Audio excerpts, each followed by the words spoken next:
안녕하세요. 이번 시간에는 유안타증권의 유동원 본부장님을 모셨습니다. 반갑습니다. 안녕하십니까. 예, 저희 채널 처음인데 소개 네. 간단하게 부탁드릴게요. 네, 안녕하십니까. 유안타증권의 글로벌 자산배분 본부장 유동원입니다. 금융시장에서는 이제 30년 차고요. 네, 운영만 한 거의 15년 정도. 예, 리서치는 뭐 계속 이어져서 30년 동안 하고 있고, 아무래도 이제 리서치 센터장까지 했어봤기 때문에 탑다운이라고 하나요? 거시 쪽부터 아래로 내려오는 전략 또는 바텀업, 그래서 밑에서부터 올려다 보는 그런 전략을 다 할 수 있는 그런 능력이라고 하기는 어렵고 어쨌든 노력은 하고 있는 그런 사람이고요. 지금 또 제가 뭐 그 한 800억 정도 개인 자금을 운용을 하고 있습니다. 그래서 최선을 다해서 우리나라 투자자분들의 글로벌 투자를 돕는 그런 일을 해오고 있는 그런 상황입니다. 예. 예전부터 모시고 싶었었거든요. 근데 또 마침 오늘 또 이렇게 날짜가 너무 잘 된 것 같아요. 궁금한 내용이 있었는데요. 네. 6월 FMC가 딱 지금에서 오늘 새벽 3시에 끝났거든요. 그렇죠. 근데 너무 헷갈려요. 그러니까. 그래서 이거를 어떻게 해석해야 되나 해서 아침 뉴스도 너무 좀 애매하게 나와가지고 제가 여쭤보고 싶습니다. 어떤 상황인 건가요? 네, 그러니까 해석을 지금 하기에는 조금 무리가 있죠. 그러니까 무슨 얘기냐면 금리를 동결을 했어요. 예. 여태까지 계속해서 뭐 작년 3월부터니까 지금 1년이 훨씬 넘는 기간 동안에 계속 금리를 올려왔었습니다. 그죠? 5월 1일까지니까. 그랬다가 이제 처음으로 멈춘 거잖아요. 그쵸. 그렇기 때문에 이것을 받아들이는 게 멈췄다가 또 다시 올릴까 하는 지금 걱정은 생겼지만 어쨌든 멈췄어요.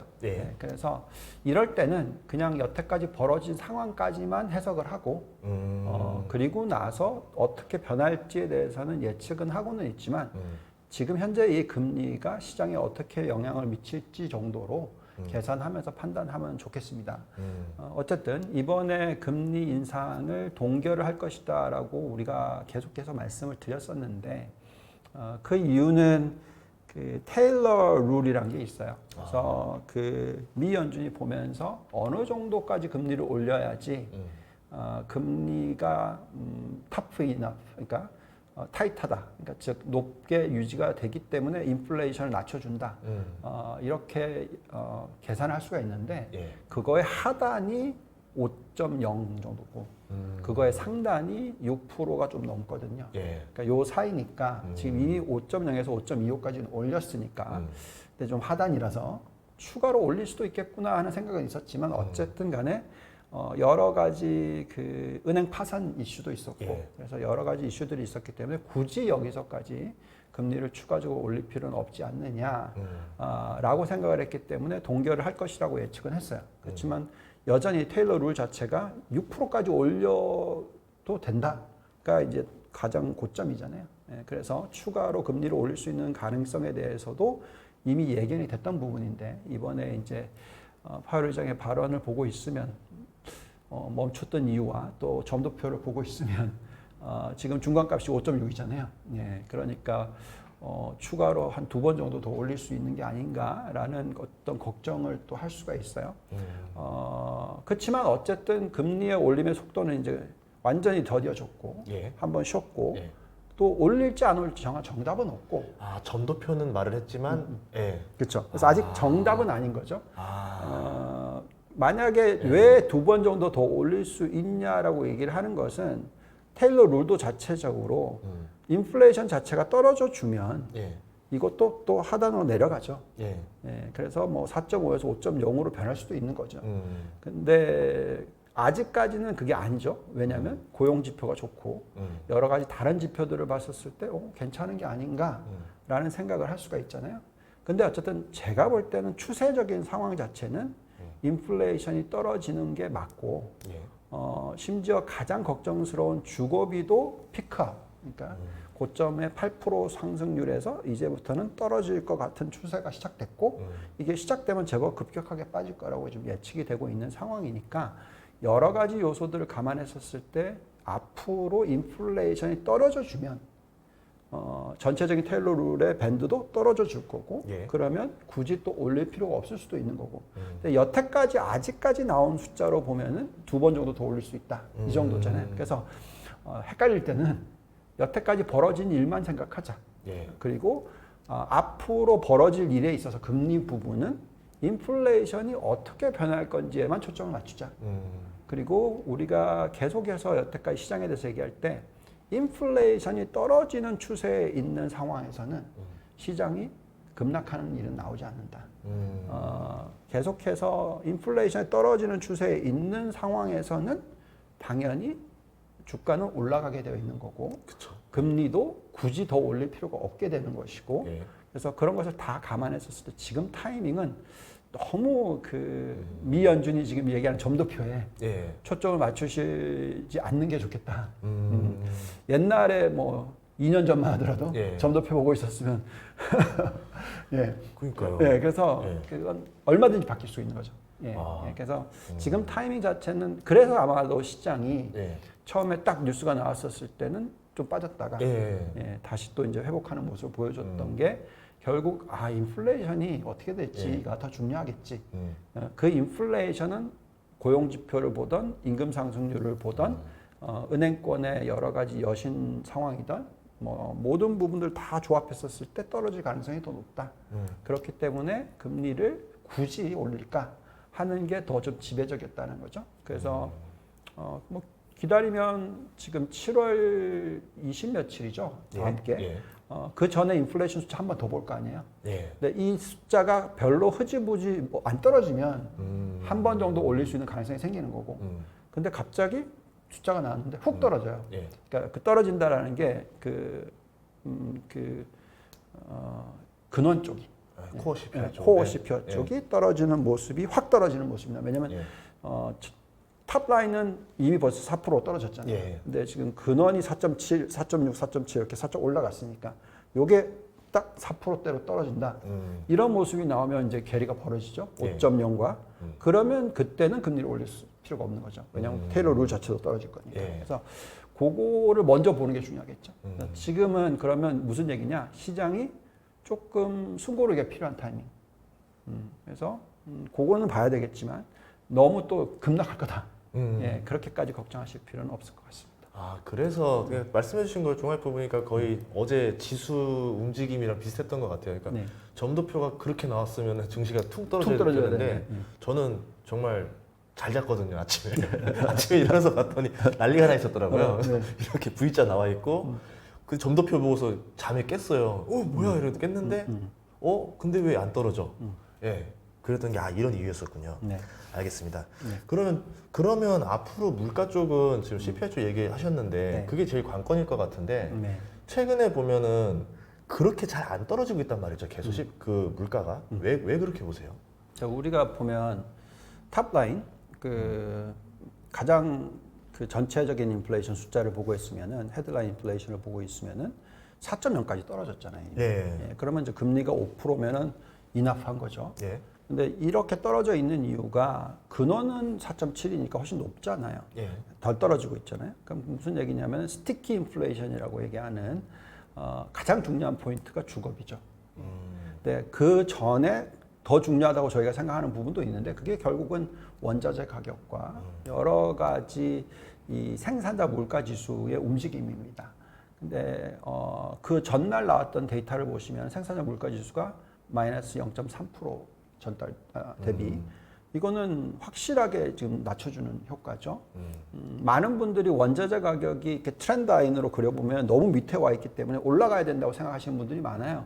근데 저희는 지금 시대가 많이 변했기 때문에 원자재 가격이 그렇게 급등할 가능성은 그렇게 크지 않다. 일시적으로 전쟁 효과와 뭐 또 너무 돈을 많이 풀었던 효과가 작년에 있었다면 그게 이제 많이 사라졌다라고 보시면 이제부터는 이 헤드라인에 영향을 지금 미치고 있는 원자재 가격이라든 식품 가격은 이제 조정을 받을 거라고 생각하고 있습니다. 그 원자재 가격이 올라가기보다는 안정을 찾는다면은 전체 인플레이션 숫자를 낮춰줄 거고요. 예. 자, 그러면 이제 결국 잡혀야 되는 부분은 주거비.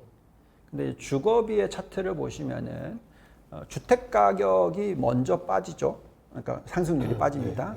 그리고 나서 주거비는 좀 있다가 빠져요. 그 레깅 이펙트, 그러니까 지연이 되는 기간이 짧게 보면 한 1년 좀 넘고 길게 보면 1.5개월 정도 되니까 작년 4월부터 주거비 죄송합니다. 작년 4월부터 주택 가격의 상승률은 빠지기 시작했어요. 그래서 지금 이제 크로스오버가 일어났고 그렇다면 이제 이것 자체 주거비도 이제 꼭지를 찍고 8%대에 이제 살짝 떨어지기 시작했단 말이죠. 근데 이게 덜 떨어지고 있기 때문에 지금 근원 PC 인플레이션이 안 떨어지고 있는데 이게 어느 날 갑자기 훅 떨어질 거예요. 아, 그러면 우리가 생각하는 이런 게 아니라 땅땅땅 하다가 툭 떨어지는 그렇죠. 거네요. 그게 들어오게 되면은 전체 이 근원 PC 인플레이션 자체가 떨어지면서 3%대 중반까지 올해 연말에 갈 수도 있고 내년도의 연말까지는 2%대 중반까지도 갈 수 있는 거죠. 그러면 금리가 굳이 5%에서 5.5%까지 올리는 게 무슨 의미가 있냐는 거죠. 근데 이제 많은 분들이 이게 여기에 유지돼야 되는 이유가 고용시장이다. 고용시장이 너무나 핫하다. 고용시장이 핫하다라는 얘기를 보면은 결국 실업률이 올라가는 속도가 더딘다는 얘기도 있지만 신규 고용이 많이 늘고 있다. 뭐 이런 얘기를 하잖아요. 근데 제가 볼 때는 이 고용시장의 질 자체가 뭐 아주 인플레이션 자극적이지 않다라고 생각을 해요. 여러 가지 뭐 임시직 같은 것들 그런 부분들이 많이 포함이 돼 있고 또 정부 관련된 쪽도 많이 포함이 돼 있고 그래서 결국 인플레이션을 영향을 미치는 인건비의 증가율이 더 중요한데 그거는 지금 벌써 3%대로 조정을 받고 있습니다. 전달 대비 숫자를 12개월 환산을 하면 그러면 결국 임금 상승률이 3%대라면 인플레이션을 자극하는 게 최고 한 3%라는 거죠. 그렇다면 결국은 전체적인 PC 인플레이션이 장기적으로 2.5에서 3% 사이의 안정을 찾을 수 있는 확률이 더 높다. 물론 제가 틀려서 그게 또다시 올라간다. 그러면 주거비의 떨어짐도 어느 정도 떨어지다가 또 다시 또 올라가겠죠. 예, 뭐 그런 것들이 연속으로 이어지면은 다시 급락장이 나올 수가 있습니다. 근데 제가 볼 때 지금 현재 시점에서는 인건비의 상승률의 떨어짐, 그리고 고용의 질의 변화, 그리고 어쨌든 실업률이 더 낮아지는 게 아니라 올라가는 추세, 이걸까지 다 감안하고 또 이 노동 참여율까지도 다 계산했었을 때 기본적으로 앞으로 연말까지 인플레이션이 3%대 중반 정도까지는 충분히 떨어질 수 있다라고 생각한다면 시장에 대한 미치는 영향은 인플레이션이 하락하는 추세에서는 빠지지 않는다. 이렇게 지금 해석을 하고 있는 거죠. 그러면 지금 이런 상황을 어떻게 보면 증시가 어느 정도 선반영한 거로 보세요? 네. 그거는 선반영을 한 것 같아요. 근데 이제 모든 것들이 다 선반영을 했다고 생각하진 않고요. 그래도 S&P 500을 가장 많이 들여다보고 분석을 하지 않습니까? 그래서 이제 S&P 500으로 계산을 하면은 선반영을 한 게 상당히 많은 것 같습니다. 연초 대비해서 지금까지 상승률이 한 12, 3% 정도 되잖아요. 근데 지금부터 연말까지의 상승률을 저희가 계산을 해보면은 한 2, 3%? 그러니까 전체의 거기서 70% 내지 80%가 들어온 거죠. 그리고 이제 나머지 정도 상승이 남았다 정도로 저희의 모델상으로는 계산이 나와요. 물론 그거를 오버슛 할 수도 있죠. 아니면 뭐 언더슛 할 수도 있겠지만. 그래서 상당히 많은 부분의 상승률이 먼저 들어왔다라고 좀 예측을 합니다. 근데 이제 연말에 가면 갈수록 다 반영이 안 된 걸 수도 있죠. 무슨 얘기냐면 연간 그 S&P 500이 창출해내는 자기자본 이익률이 한 18%, 19% 되는 거죠. 그러면 그 정도에서 배당을 빼더라도 자본금이 늘어나기 때문에 증시의 상승 여력을 그만큼 높여줍니다.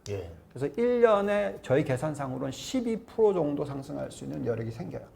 그러면은 연말로 가면 갈수록 내년 연말로 생각하니까 12%가 더 들어오게 되는 거죠. 그래서 지금은 2% 정도밖에 안 남은 것 같아 보이지만 올해 연말로 가면 갈수록 10% 남았네 이렇게 변해갈 수가 있는 거죠. 그래서 상당 부분 이미 많이 반영한 거는 연말까지. 그렇지만 또 시간이 지나가면 갈수록 또 상승 여력은 늘어나니까 그걸 다 반영한 것도 아닐 수도 있다. 이렇게 지금 저희 계산하고 있습니다. 알겠습니다. 그러면 증시를 한 연말 정도까지 해서 대략 우리가 어디까지 기대해 볼 수도 있을까요? 아니면 지금 15,000 살짝 조금 안 되거든요. 지금 기준으로. 그럼 여기서 조금 낮게 보면은 어디까지도 좀 열려 있다 이렇게 보세요. 나스닥 말씀하신 거죠? S&P 500, 그렇죠. 나스닥 그렇죠. 네. 나스닥 100 기준에 있습니다. 요게 조금 틀립니다. 그래서 이제 이게 여러 가지 이제 제가 또 자세한 내용을 얘기를 하겠지만 S&P 500만을 보는 게 아니라 나스닥을 보게 될 경우 나스닥은 훨씬 더 아무래도 성장주의 집중도가 높잖아요. 예. 기술주들이 많이 포진돼 있고 그래서 요 부분만 놓고 보면은 S&P 500보다는 상승 여력이 제법 더 남아 있다라고 보여져요. 예. 그래서 S&P 500이 연말까지 한 2% 정도밖에 안 오른다, 3%밖에 안 오른다면 나스닥은 그거의 2배 정도는 더 오를 수 있다 정도로 저희는 지금 계산하고 있고요. 예. 실질적으로 올해 연초 대비해서 지금까지 S&P 500이 12% 올랐는데 나스닥은 26% 올랐으면은 그 2배 넘잖아요. 네, 그런 지금 페이스로 가고 있어요. 근데 그렇게 가는 페이스가 나오는 이유를 생각해 보면 그게 지금 어떤 시대적인 변화, 우리가 얘기하고 있는 전기차로의 전환, 뭐 또 AI의 활성화, 신재생 에너지의 가속화, 뭐 등등이 있습니다. 그래서 이런 부분들이 얼마나 변해가는지를 보면서 판단을 하면 S&P 500의 상승 여력은 한정적일 수 있으나 나머지 기술주나 성장주들의 매력도 훨씬 더 높아질 수가 있는 가능성이 있어요. 그만큼 이익이 더 많이 들어올 수가 있거든요. 매출 증가율이 더 높을 수가 있거든요. 그래서 그것까지 감안을 하면 저희는 스탁 같은 경우에는 14,700 정도에서 14,800 정도로 보고 있고 S&P 500은 한 4,500 정도까지 정도로 보고 있어요. 그래서 상승 여력이 S&P 500이 한 2.5%면은 나스닥 같은 경우에는 한 8, 9%. 예, 그래서 지금 훨씬 더 초과 수익률을 나스닥이 달성을 할 거라고 생각을 합니다. 물론 내년도로 넘어가면 또 상승 여력이 들어와요. 그래서 근데, 계속 올라가는 거네요. 네. 근데 이제 진짜 중요한 포인트는 내년도의 이익의 증가가 올해의 이익 증가 마이너스이던 것이 확 늘어나야 돼요. 그러니까 저희가 지금 대충 계산하기에 어느 정도의 기대 심리가 들어가고 있냐면 뭐 엔비디아라든지 이런 반도체 회사들이 상승하는 걸 보고 있고 또 뭐 모든 대형 기술주들이 상승하는 것을 감안하면 내년도의 이익 증가율은 최소 25%가 나와야 돼요. 그만큼 큰 폭으로 올라가야 됩니다. 그래서 그게 나올지 안 나올지가 이미 시장은 그렇게 나올 거다라고 예측을 하고 있는 게 지금 들어가기 시작하고 있는 거죠. 그래서 엔비디아의 주가가 작년 바닥 대비해서 200% 오르는 거고 뭐 대부분의 반도체가 거의 지금 50% 오른 거고 그다음에 대형 기술주 7개만 하더라도 50% 오른 거고 그래서 결국은 이익 증가율이 최소 내년도에 25% 정도가 더 들어와야 돼요. 근데 요거에 있어서 매출 증가율이 2자릿수 넘게 나오면은 그럴 수도 있다라고 생각하면서 또 올라갈 수도 있어요. 그래서 계속해서 매출 증가율이 2자릿수가 나오는 게 중요합니다. 근데 지금 그런 것을 계속 회사별로 착각을 해야 되고요. 그렇게 본다면은 말씀하신 대로 이렇게 계단식으로 올라가는 장이 앞으로 1년 최소, 길게 보면 2년 정도 가능할 수도 있다 정도로 판단하고 있습니다. 그럼 말씀하신 거 보면은 S&P 500이랑 나스닥을 본다라고 하면은 S&P 500보다는 나스닥이 훨씬 더 좀 성장폭이 많네요. 그렇죠. 이제 또 투자에서 보면 최근에 일학개미라 들어보셨어요? 처음 들어봤습니다. 일본의 투자는 또 이제 투자자들이 많이 늘었어요. 그리고 중국 쪽 투자한다는 분은 최근에 좀 많이 못 봤거든요. 그래가지고 지금 일본이냐 중국이냐 지금 관점에서 어디 투자하는 게 나을까 이렇게 많이 보거든요. 네, 이걸 정말 어떻게 분석할 수가 있을까요? 사실 이게 참 힘듭니다. 왜냐하면 일본과 중국은 선진국 신흥국의 차이가 있잖아요. 그렇죠. 그래서 글로벌 투자를 하시는 분들에서는 파이가 틀려요. 그래서 지금 비교하기가 아시아 섹터로 보지 않는 거네요. 그렇죠. 다르게 선진국 파이에 들어간 게 일본이고 신흥국 파이에 들어가 있는 게 중국인 거죠. 그래서 사실 뭐 일본에서 돈이 빠져나온다, 일본에 돈이 들어가기 때문에 중국에 돈이 빠져나온다.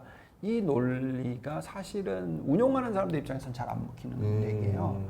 그렇지만 정치적인 이슈와 지정학적인 리스크로서 지금은 어떻게 보면 먹히고 있다. 근데 여기에 어떤 트리거 포인트를 주신 분이 워런 버핏님이시다. 저 주초에 갔다 왔거든요. 맞아요. 그래서 그렇게 얘기를 하신 거죠. 사실 뭐 대만에 투자를 하느니 뭐 일본에 투자를 하겠다. 뭐 이런 발언. 대만도 사실 신흥국이거든요. 선진국파에 포함 안 됩니다. 근데도 그런 발언이 나왔기 때문에 어떻게 보면 이제 큰 자금 중에서 일본으로 사실 좀 흘러 들어간 것 같다라고 보여지고요.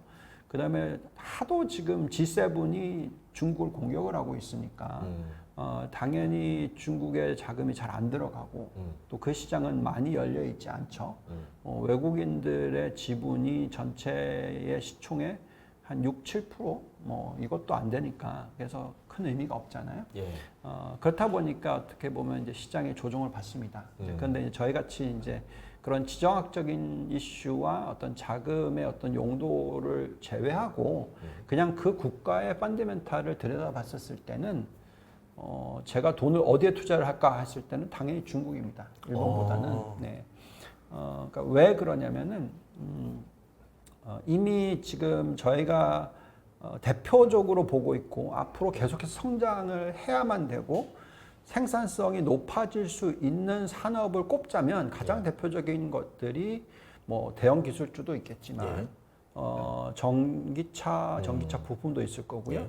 그 다음에 이제 AI, IT 관련된 그래서 대형 기술주와 연결이 돼 있는 거겠죠. 그 다음에 또 우리가 신재생 에너지 얘기를 하고 있어요. 자, 그러면 가장 미국의 경쟁력이 강한 쪽이 사실은 IT 대형 기술주 쪽이잖아요. 그렇다 보니까 중국이 힘을 못 써요. 그래서 경쟁력이 떨어질 수밖에 없죠. 그렇기 때문에 상대적으로 중국에서 반도체 관련주라든지 IT 관련주들의 퍼포먼스가 미국하고 비교했을 때 월등하게 떨어지겠죠. 그래서 거기에 관련된 기업들이 일본에 있다면 그쪽의 퍼포먼스가 좋게 나올 수 있는 확률은 높습니다. 그렇지만 가장 중요하게 지금 생각하고 있는 두 개의 다른 업종, 즉 전기차와 전기차 부품 그리고 신재생 에너지만큼은 중국이 1등이에요. 그러니까 기술력을 떠나서 규모 면에서 1등입니다. 자, 그렇다라는 것은 중국이 이 두 산업을 패권을 놓치려고 하진 않을 거예요. 이 캐시카우를 놓치면 끝나는 거죠. 끝나는 거죠. 그렇기 때문에 어떻게 해서든 잡아내려고 할 거고 어떻게 해서든 부양 정책을 쓸 거고 어떻게 해서든 자국의 소비 시장 가지고 커버를 하려고 할 겁니다. 자, 그렇다면 실적이 안 깨질 거예요. 그래서 물론 자기네들의 돈을 가지고 자기네들이 투자를 하는 비중이 90%가 넘는데 그럼 그 주가가 계속 빠지만 있을까요? 올라가죠. 그 업종들만큼은. 그래서 저희는 상대적인 어떤 비교를 했었을 때는 신재생 에너지와 전기차 쪽은 그래도 중국의 대표적인 기업들과 정부와 연결되어 있는 기업들과 또 기술력이 그래도 뭐 전기차로 따지면 테슬라보다 좀 덜 뒤처진다든지 신재생 에너지는 사실 기술력은 중국이 1등이죠. 지금 현재. 뭐 밸류 체인을 뭐 태양광은 뭐 90% 정도 장악했잖아요. 그렇죠. 전체적으로 뭐 신재생 에너지 중에서 태양광은 뭐 8, 90%를 다 가지고 있으니까 충분히 계속 또 뭐 더 매력도 있을 수가 있어요. 근데 이제 지금은 연초 대비해서 지금까지로 보면은 엄청나게 안 좋아요.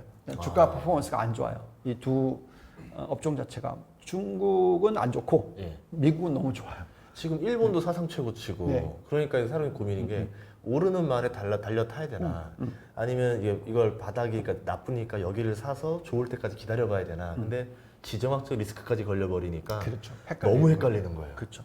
그래서 이렇게 헷갈리는 일이 생길까봐 제가 항상 하는 얘기는 우리는 어떻게 투자를 해야 되냐면 국가별 시가총액이라는 게 있잖아요.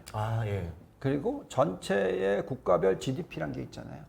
그래서 그 퍼센트지를 비교해 보시고 그 퍼센트지가 너무나 떨어져 있다. 즉 시가총액이 예를 들어서 10%인데 GDP는 20%다.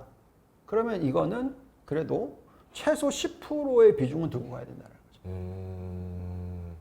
그러니까 그래서 제가 볼 때 중국은 지금 현재 글로벌 GDP의 뭐 20%까지는 안 되지만 어쨌든 거의 근방이라고 치면 지금 시총은 10%밖에 안 된단 말이죠. 갭이 있네요. 예. 그렇기 때문에 그냥 근데 또 그렇다고 해서 중국을 전체 다 투자하면 절대 안 되죠. 예. 그래서 시가총액이 신흥국이 20%밖에 안 돼요. 그러면 10%만 들어가도 전체 신흥국의 50%를 중국에 투자를 하는 거예요. 그래서 결국은 저는 비중을 적절하게 가져가야 되는 거죠. 그러니까 저는 일본에 투자를 많이 한다 하더라도 지금 GDP 기준으로 따지면 4%도 안 되니까 시총으로 따지면은 뭐 3%도 안 되니까 그러면 일본에 대한 투자 비중이 아무리 높아봐야 3%가 안 되겠죠? 중국의 투자 비중이 아무리 높아봐야 10% 조금 넘겠죠? 이런 식으로 포트 구성을 하는 게 중요하죠. 그래서 자산 배분이라는 게 중요한 겁니다. 이게 그 글로벌 자산 배분이라는 거예요? 네. 알겠습니다. 네. 자, 그럼 이제 더 난제는 미국과 한국입니다. 이게 상승장이니까 예전에는 이런 얘기 안 나오다가 저희 구독자들한테 이런 얘기가 나오는 거예요. 앞으로 미국에 투자하는 게 수익률이 더 좋을 거냐, 아니면 코스피로 투자하는 게 더 좋을 거냐인데 이것도 또 서로 달라요, 의견이. 서로 의견은 다르죠. 근데 또 투자 기간이 얼마나 되느냐에 따라서 정답은 나와 있어요. 그러니까 예를 들면 제가 왜 그 처음에 한국 시장의 주식을 얘기를 하다가 아시아 시장, 그 다음에 글로벌 이렇게 이제 제가 커리어가 이렇게 커가 나갔냐면은 한국 시장은 뭐 아시겠지만 글로벌 GDP의 2%밖에 안 되고 시가총액으로 따지면 1.5%밖에 안 돼요. 작습니다. 근데 여기에 몰빵 투자하실 필요 없죠. 미국의 시가총액이 글로벌이 60%예요. GDP 규모로 따지면 25%입니다. 그럼 당연히 이쪽 비중이 훨씬 더 높아야 되겠죠. 그리고 과거 역사상 지난 15년 동안 평균 계산해 보시면 사실 저희 같이 운용 쪽이나 증권사 쪽에서 일을 하시는 모든 분들이 반성을 해야 되는 부분이야. 코스피의 상승률이 연간 평균 계산하시면 얼마인지 아시죠? 뭐 당연히 아시겠죠. 저는 코스피 2000 돌파 뉴스만 10년 내리본 것 같거든요. 맞아요. 그래서 1.5%입니다. 연복리 1.5%. 미국 시장의 연복리가 똑같은 기간에 얼마일까요? 10%입니다. 그럼 인덱스 투자한다 그러면 미국에 투자하는 게 훨씬 낫던 선택이네요. 그래서 기간을 보면은 답은 나와 있어요. 그리고 또 어떤 장기적인 그림을 보더라도 전 요즘에 나라에 대한 걱정을 좀 하거든요.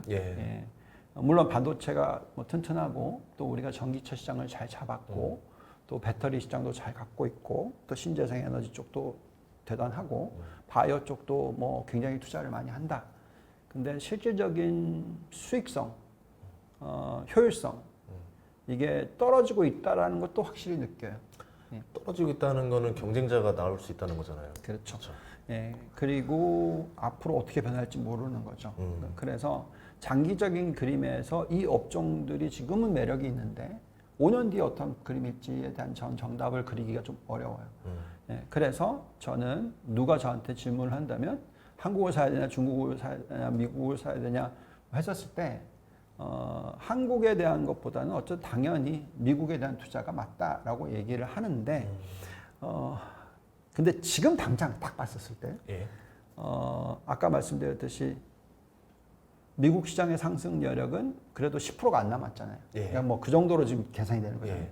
근데 한국은 아직까지도 한 15%에서 20% 정도의 상승 여력이 남아 있다라고 저희는 계산이 나오거든요.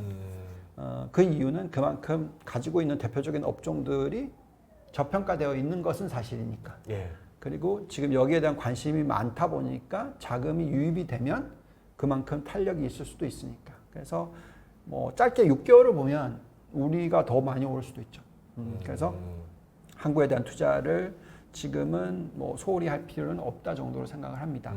그렇지만 그게 장기적으로 되면 안 돼요. 그리고 제가 생각할 때는 우리나라 투자자분들은 너무 단기 위주로만 투자를 하시다 보니까 그런 어떤 문화의 변화에 대해서 저는 굉장히 예민하기 때문에 이 질문을 하시다면 저는 당연히 만약에 1억이 있으시다면 적어도 6천만 원 내지 8천만 원 미국 투자하시고 아 굳이 나눌 필요가 없다 이거네. 예, 동시에 다 하면 된다. 예. 예. 그리고 이제 조금만 예. 한국을 한 2천만 원 정도만 하시면 된다. 뭐 이 정도.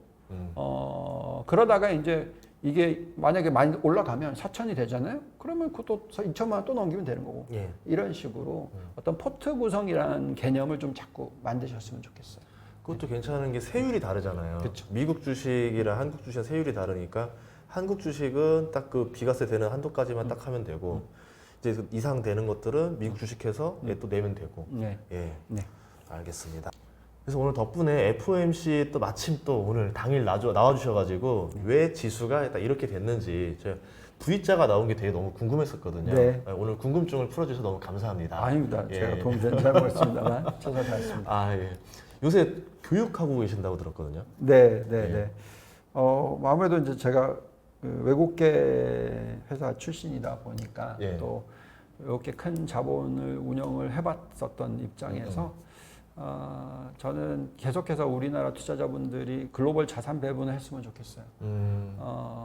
막 매일 잠 못 주무시고 예. 샀다 팔았다 하시고 그런 불안감에 좀 떨지 않으셨으면 좋겠어요. 근데 가장 편안한 방법은 글로벌 자산 배분이라고 생각합니다. 그래서 글로벌 자산 배분을 잘 하시면 밤잠 잘 주무시고 예, 연간 뭐 높게 나오면 두 자릿수 수익을 올리실 수 있다라고 저희는 생각을 하고요.